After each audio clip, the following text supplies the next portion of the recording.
Yeah, this was a process that was really in continuation from the talk that Tuya had mentioned in 2024. It was Bridging Realms, esoteric wisdom and AI, and I thought that I should endeavor to pursue some of those ideas and prescriptions to see what kind of things I could produce, namely for myself, were they of value for my education and journey, and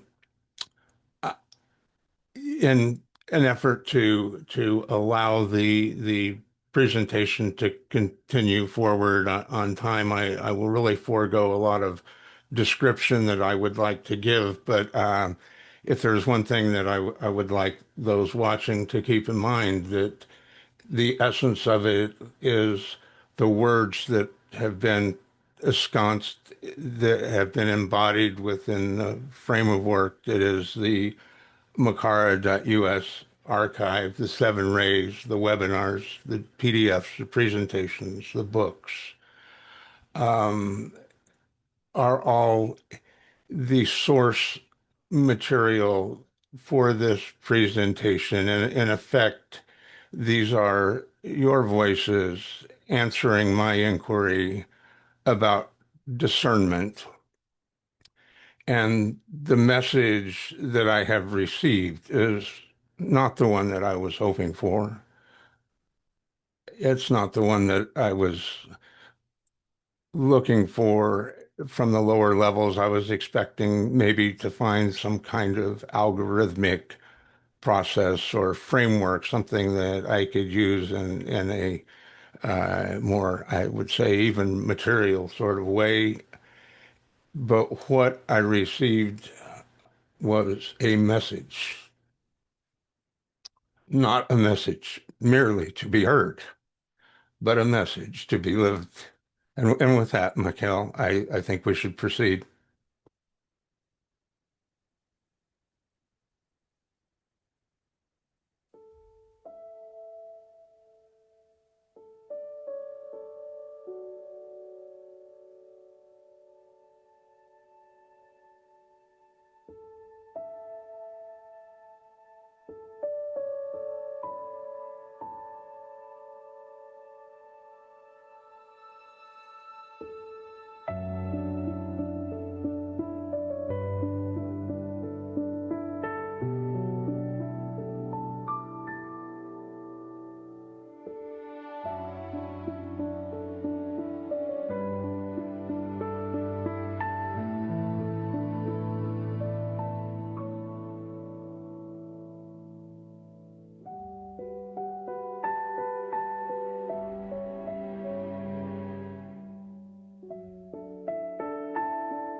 Discernment in times of accelerated transformational change.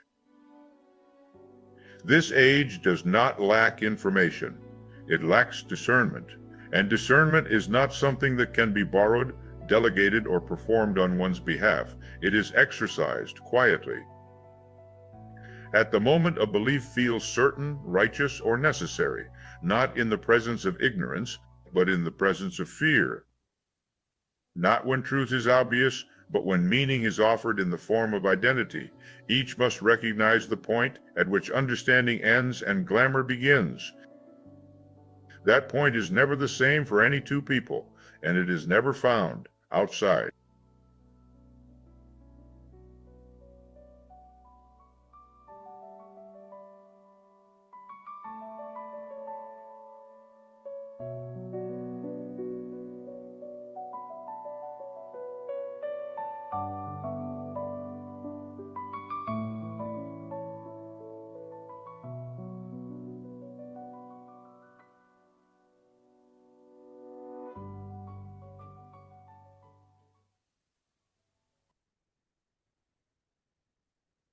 Before any argument wins, before any idea is spoken, we are asked to sit in the silence that comes before the word.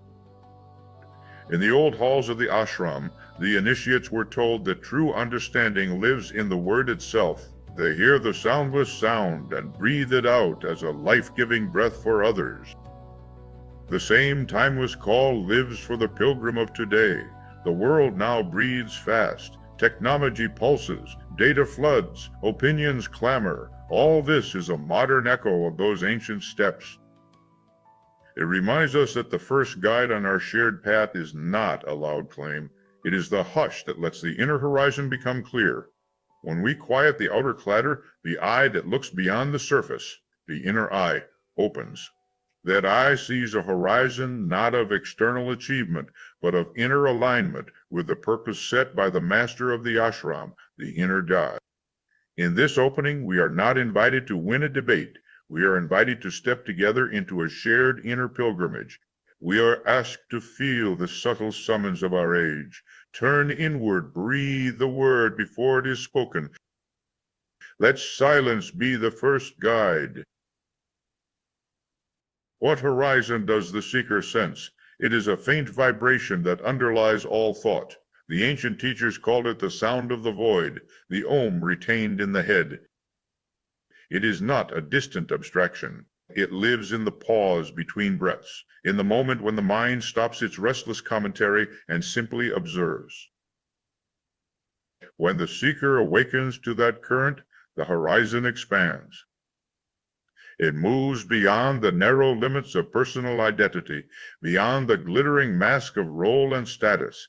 It points to a field where self-reference dissolves. Our age spins quickly. The rapid cycles of change force the mind to meet its own instability. In that meeting, the seeker finds a still point, a center of quiet that does not move with the tide. That still point is the inner horizon. It is where the breath of the age meets the breath of the disciple. Outer urgency is turned into inner steadiness. The silence before the word becomes the gateway. In that space, the seeker can hear the whisper of the master, can sense the shape of the true path before words arise, and can let the inner eye focus on the enduring purpose. How does the breath of today echo the ancient steps? The ancient initiates practiced the power of speech and the power of silence. They balanced outward fire with inner retention of its energy. Today, speech multiplies. Every screen, every microphone, every feed offers a channel. Yet the same teaching warns that without disciplined silence, speech becomes an uncontrolled discharge of will. It becomes a precipitation of unrefined thought that clogs the inner channels. The ashram instruction to eliminate possessiveness and self-reference finds its modern parallel in the call to temper our digital utterances with mindful restraint. When we pause before we type, when we listen to the breath of the moment instead of filling it with idle chatter, we keep speech energy for when it is truly needed. The age's breath, its rapid collective inhalation of information, asks us to hold that breath within, to condense it into a clear, purposeful exhalation. In this way, the present reflects the ancient discipline. The disciple who learns to control his speech every minute becomes the conduit through which the new age receives the true word. Not a cacophony, but a resonant vibration that carries the master's light into the world. In what way does silence become the first guide? Silence is not merely the absence of sound, it is the active cultivation of a receptive field in which the inner voice can be heard. The old texts call it the voice of the silence, the source of all true speech. When the disciple sits in the secret quiet place, using no words, yet allowing his sound to go forth, he discovers that the most powerful utterance arises where the ego has softened, where self-reference has been let go. Uttering silence before speech embodies the teaching that eliminating possessiveness and self-reference reduces speech to its spiritual essentials. By first quieting the mind, the seeker creates a clear channel for higher intention. Silence becomes a mirror that reflects the inner horizon without distortion. As the breath of the age rises and falls, the disciple's silent center remains steady. It offers a point of contact where the master's guidance can be received. Thus, the first guide is the hush that lets the pilgrim stand in the circle, listen without speech, feel the inner horizon calling forward, and speak only when the inner eye discerns that the word will serve the larger purpose. This opening sets the stage for deeper discernment. It invites each listener to enter the shared inner pilgrimage, to breathe the word before it is spoken, and to let silence be the compass that points toward the true horizon.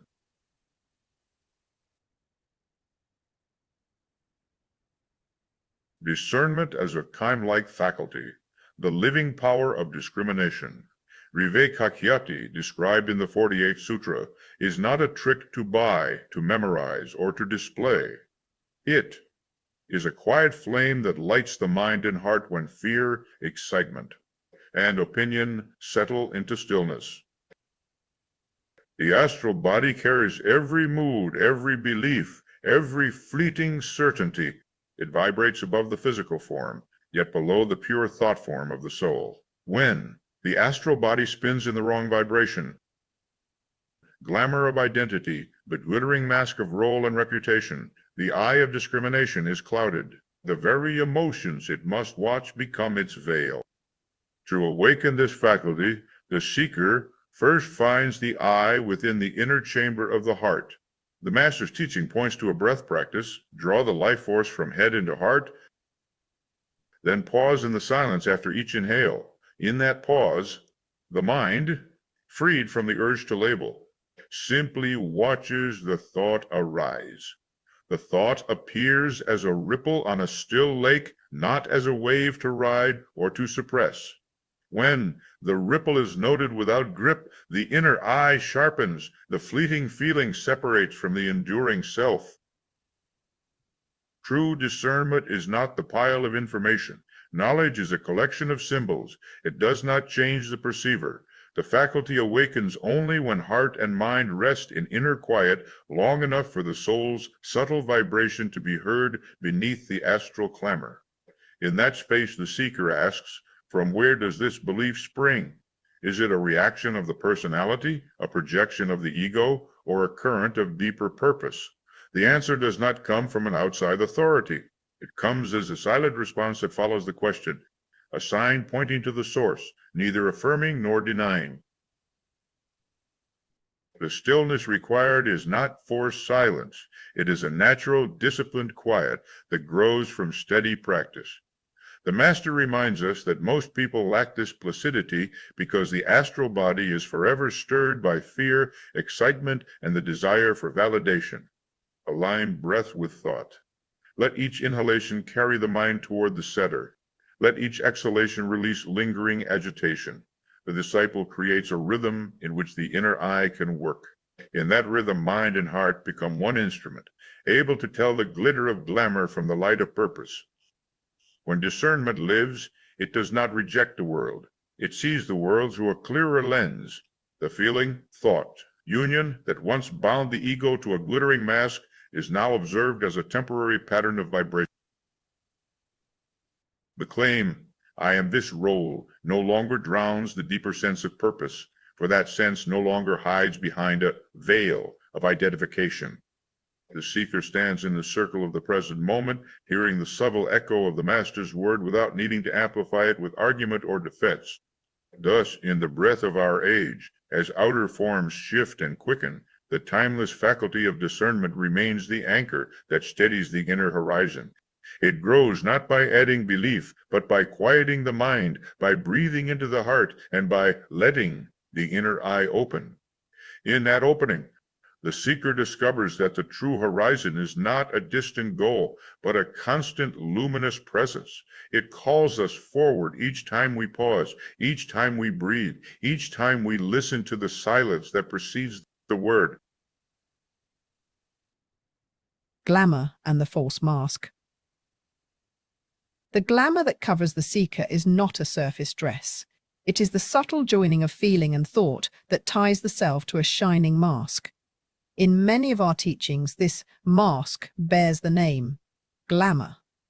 It gathers emotion and an unexamined belief into one seductive veil.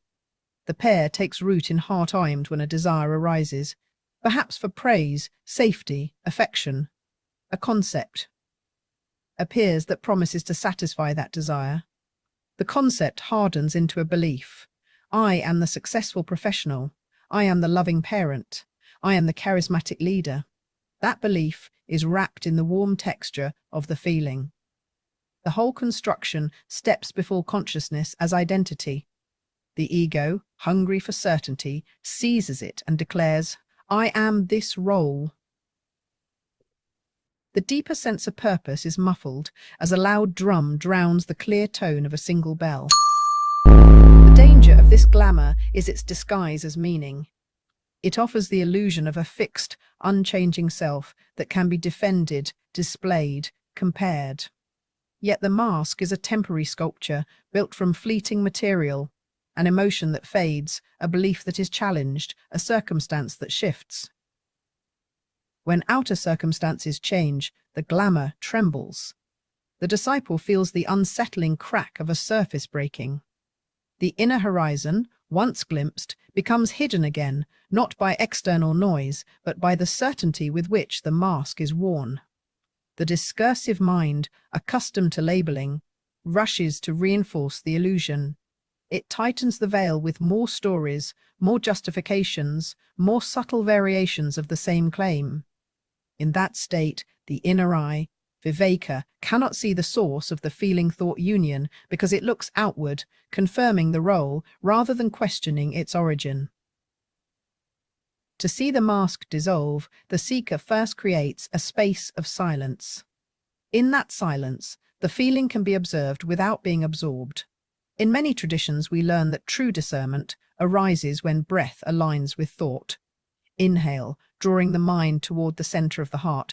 Exhale, releasing attachment to the label. In that quiet pause, the feeling-thought pair appears as a pattern of vibration, not as an immutable truth. The disciple asks, without judgment, from where does this desire arise? What need does it try to fulfill? Does the promise of this identity align with the deeper purpose set before me? Chân lingers. The mind softens. The emotional charge loosens its grip. The glamour loses its adhesive quality. The mask does not disappear by force. It fades because inner stillness no longer feeds its light. When the mask begins to dissolve, a new quality of presence arises. The sense, I am this role, recedes. A broader affirmation steps forward. I am the witness of the role. The shift is subtle, yet profound. The former identifies with the content of the role.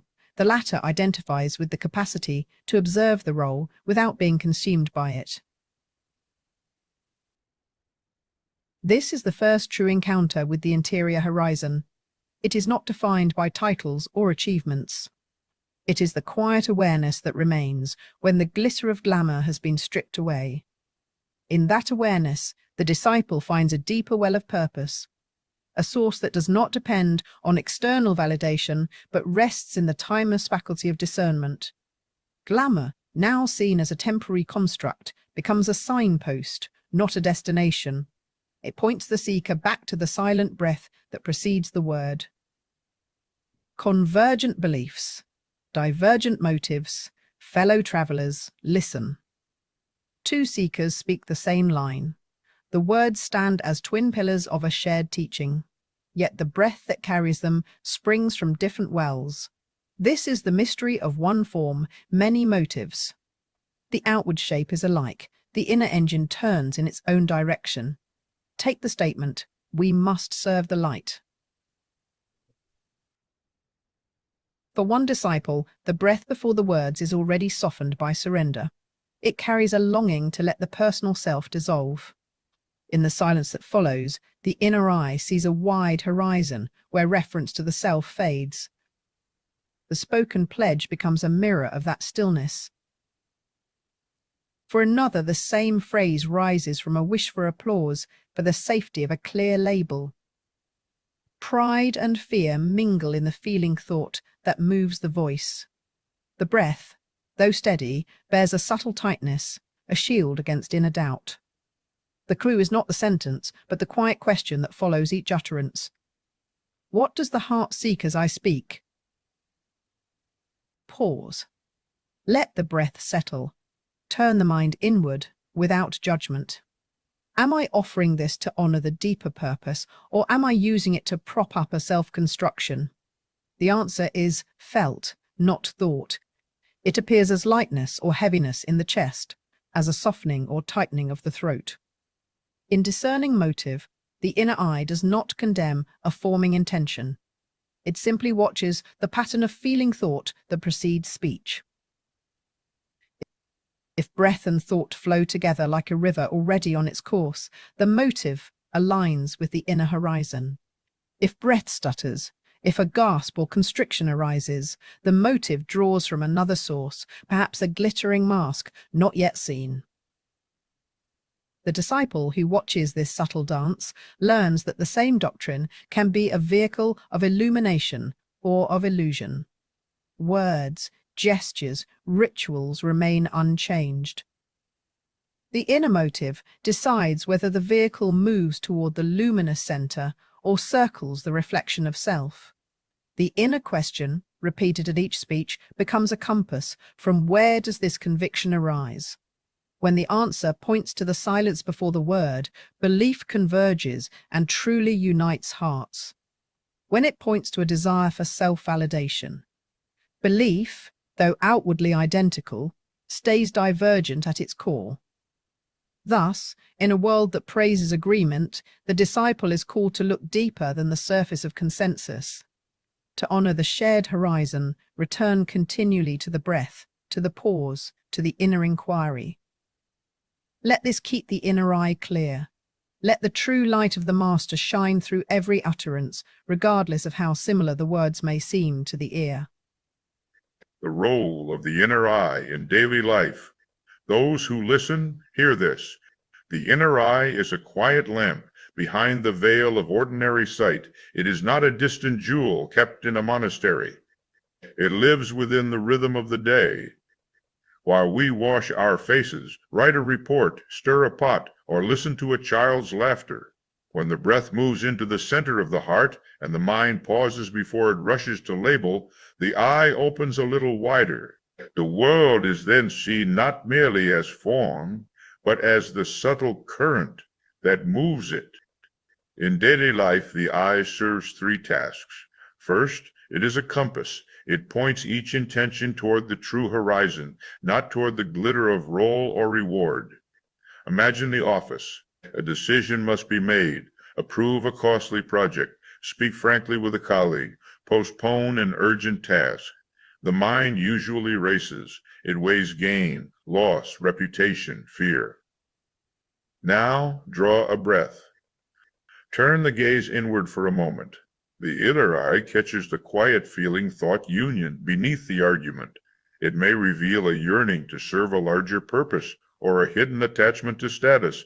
Acknowledge the feeling without acting.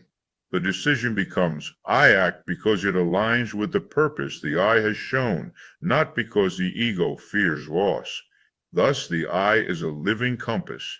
It points to deeper purpose, not to the next external achievement. Second, it is a filter. It strips away glamour that masquerades as meaning.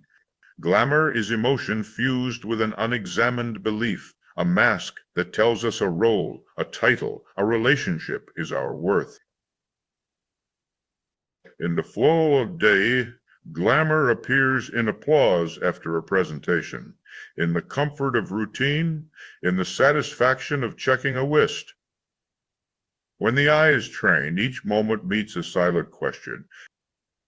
Is this pleasure rooted in the true self, or is it a fleeting adornment? The answer is felt in the breath. A calm exhalation signals integration. A tight, hurried breath signals clinging to a mask. Observe and let the mask dissolve. The eye does not condemn the feeling. It simply separates the fleeting from the enduring, allowing the lasting to guide the next step. Third, it is an anchor. It steadies us when the outer world quickens its tempo. News cycles spin, deadlines compress, notifications blur time. We feel unmoored, as if the ground beneath us is shifting sand. Here the eye becomes a rock for the breath. Return repeatedly to the center of the heart. Inhale. Hold. 3 counts. Exhale with the intention to see the inner horizon. A micro pause is created, independent of external speed. The world does not stop, but the inner vision can recalibrate. In that pause, the mind-heart sees the larger pattern. A crisis is not a permanent rupture. It is pressure that tests alignment.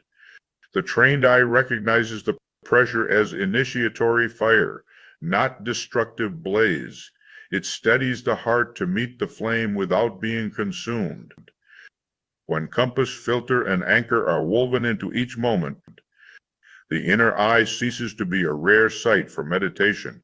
It becomes a constant, subtle presence that colors every interaction, every decision, every breath.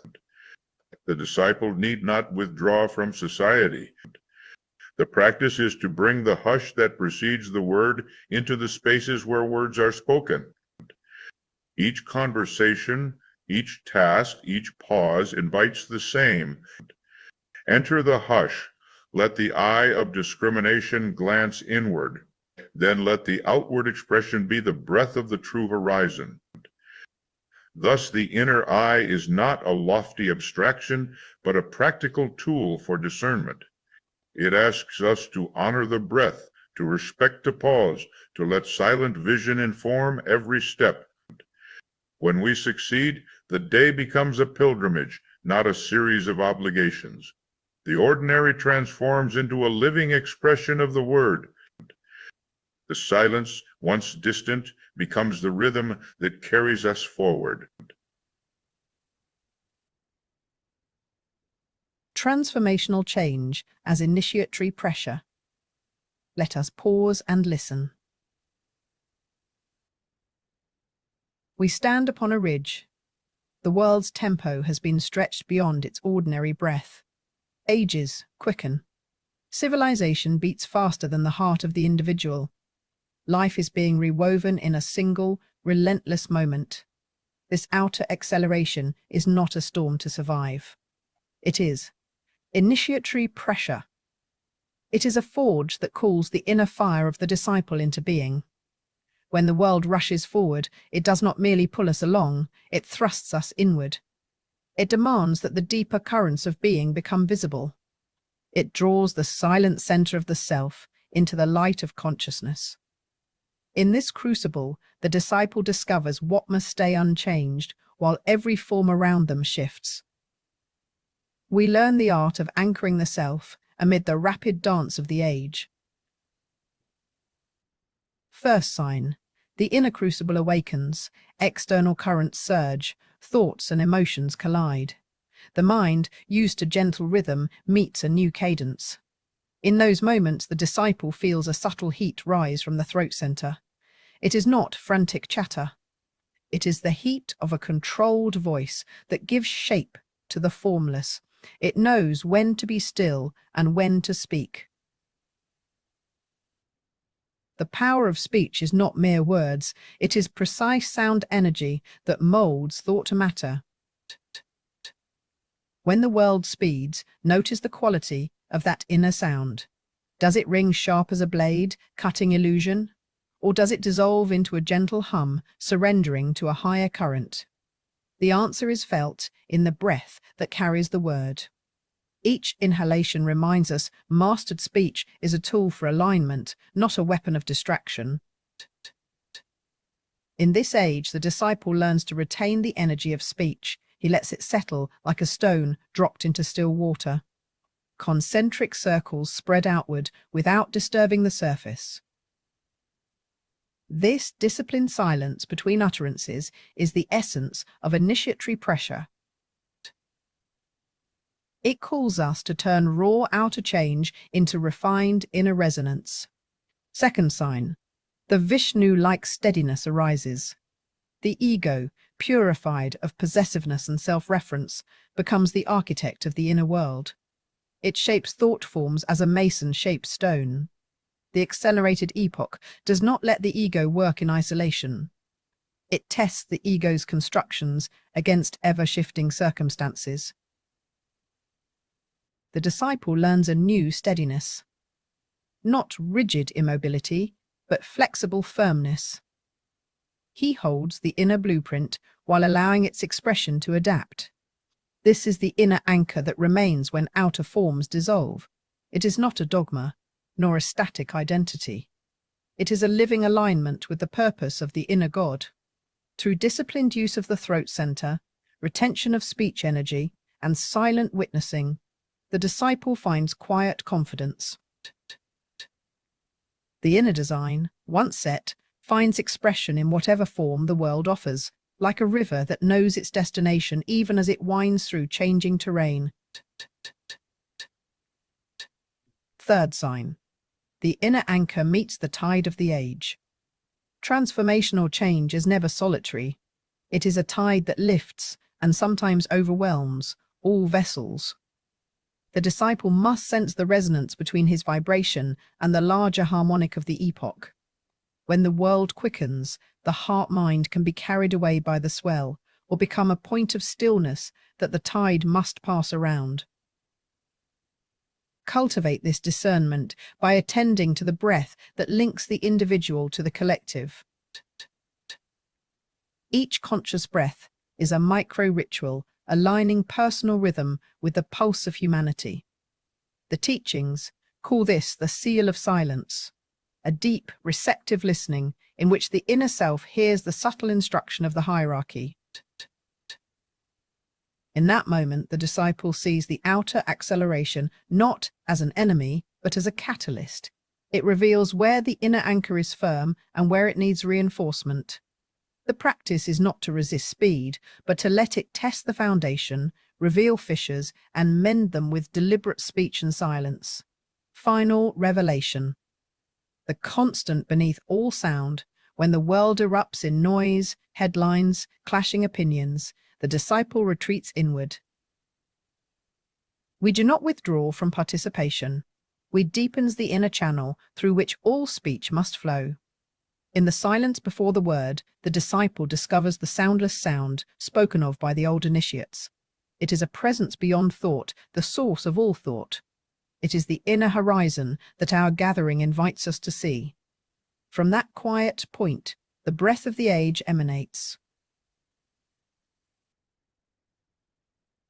Polarization as a loss of interior sight. The breath of our age already bears the edge of division. The world's eye darts from one pole to the other, seeking the safety of us versus them. Ancient teaching reminds us that true vision does not spring from clash.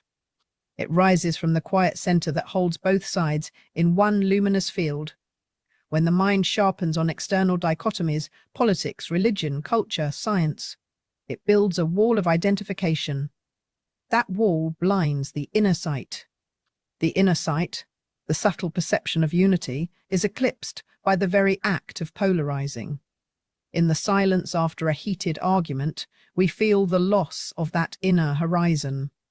A veil settles over heart-mind, dimming the light that once made the whole appear as a single living thought form. To see how polarization steals interior sight, we recognize that the inner eye is not a literal organ. It is a faculty of heart-mind, a resonance that vibrates with the soundless sound of the word before it is spoken. When we are swept into external conflict, the breath that carries the word fragments. Syllables no longer flow from stillness, they are forced through the jagged teeth of judgment and fear. Each label, other, enemy, wrong, erects a mental barrier. The barrier reflects light back upon itself, preventing it from passing through the hole. Perception narrows. The world becomes a battlefield of isolated points. The interior sight that could read the underlying pattern is replaced by a shallow scan of surface conflict. This specific discipline offers a different path. The antidote is not to argue against polarity. It is to return to the silence that precedes the word.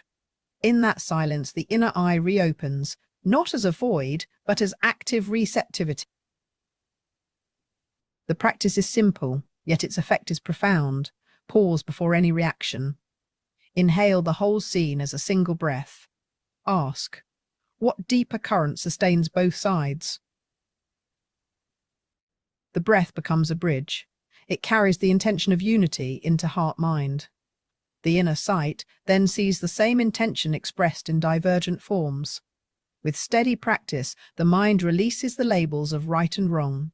It perceives each side as a complementary shade of the same spectrum. Inner vision is restored. The grip of polarization loosens. Consider how a thought form is created in group work. First, the mind ponders an idea.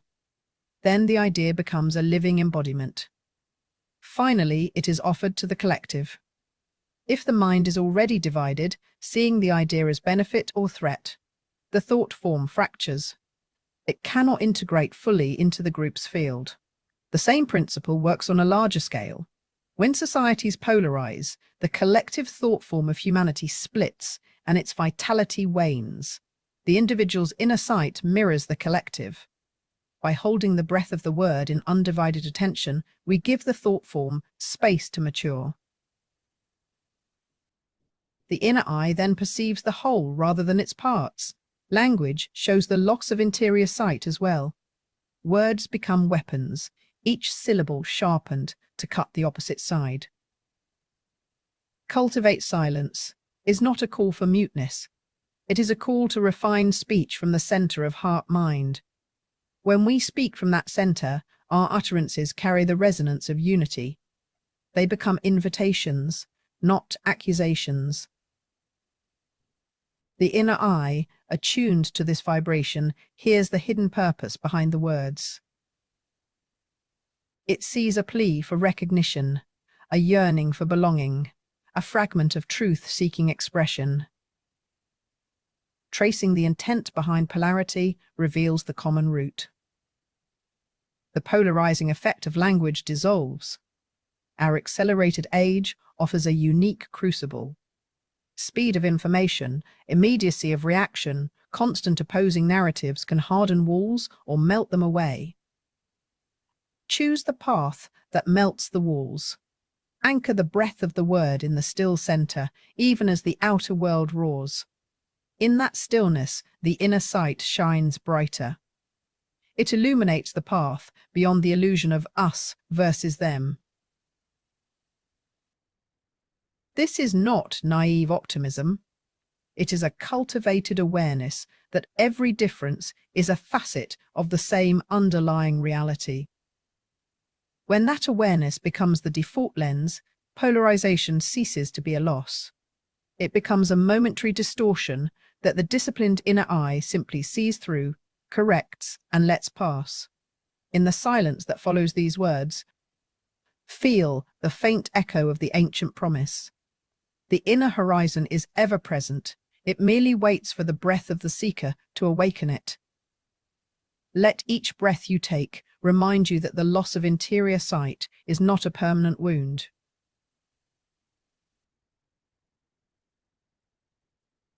Turning inward. Turn inward now. Feel the breath pull you back from the clatter of the world. The doorway of the inner sanctuary opens. Let the images of daily life dissolve. See them fade like mist at sunrise. When the pictures disappear, only stillness remains. That stillness is not a place on a map. It is the quiet center where the pulse of the heart-mind meets the calm of the head. The ashram calls it the secret quiet place. With the last external picture gone, a single unbroken light glows. It is the soundless sound. The ancient initiates named the master's voice. No word is spoken, yet it is heard. In that silence find the anchor. Breathe without hurry, without holding. Rest in the gap between inhalation and exhalation. That pause is the reception spoken of in the teachings. In the breath gap, the inner sanctuary opens its door. Stand in the circle without speech. You become the still point around which all motion turns. The circle is not drawn on the floor. It is traced in mind-heart by the rhythm of the breath. Inhale. The circle expands. Exhale. The circle draws inward. The mind becomes a calm lake reflecting the moon without ripple. When thoughts and judgments cease to fill the space, the circle turns into pure receptivity. No syllable is needed. The act of standing, the lift of the shoulders, the gentle focus on the throat center becomes an inner vow to listen.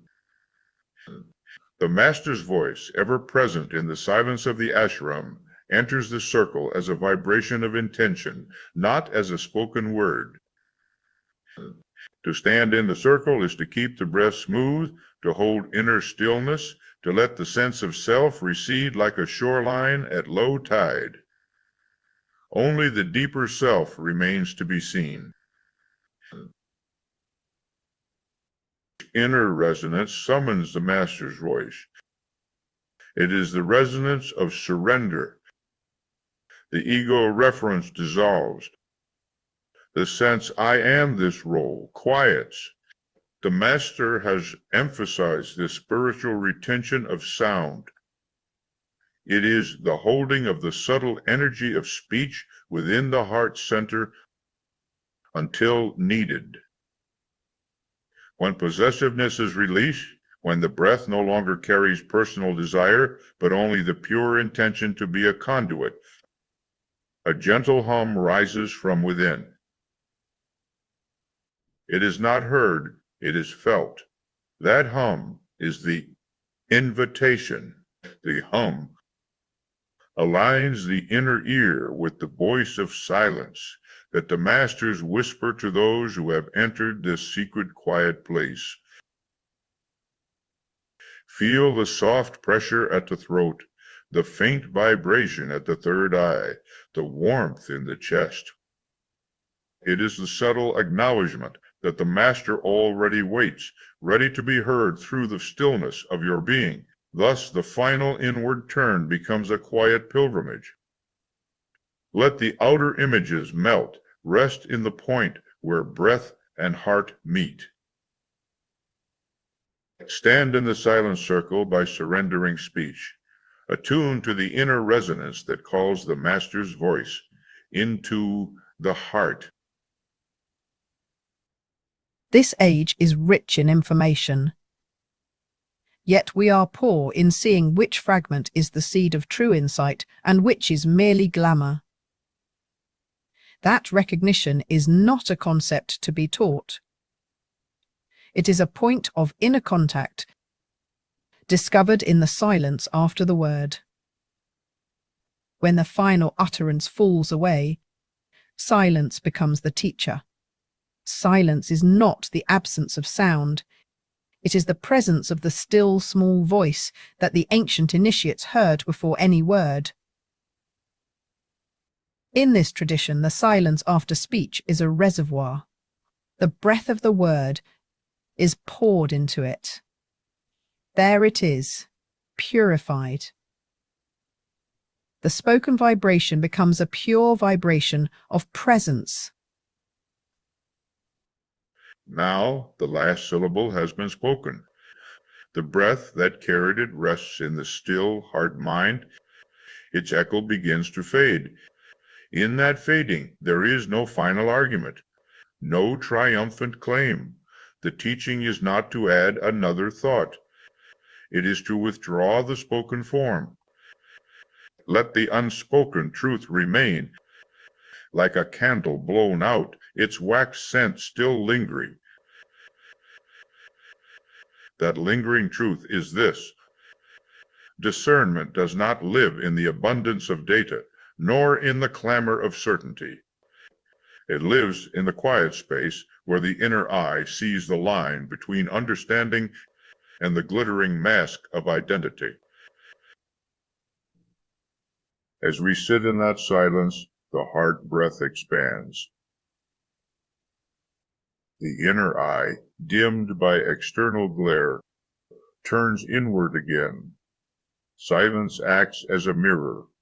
It reflects the inner horizon that is always present, but only seen when the mind ceases striving.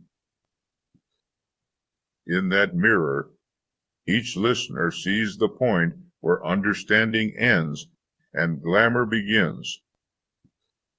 That point is unique to each soul.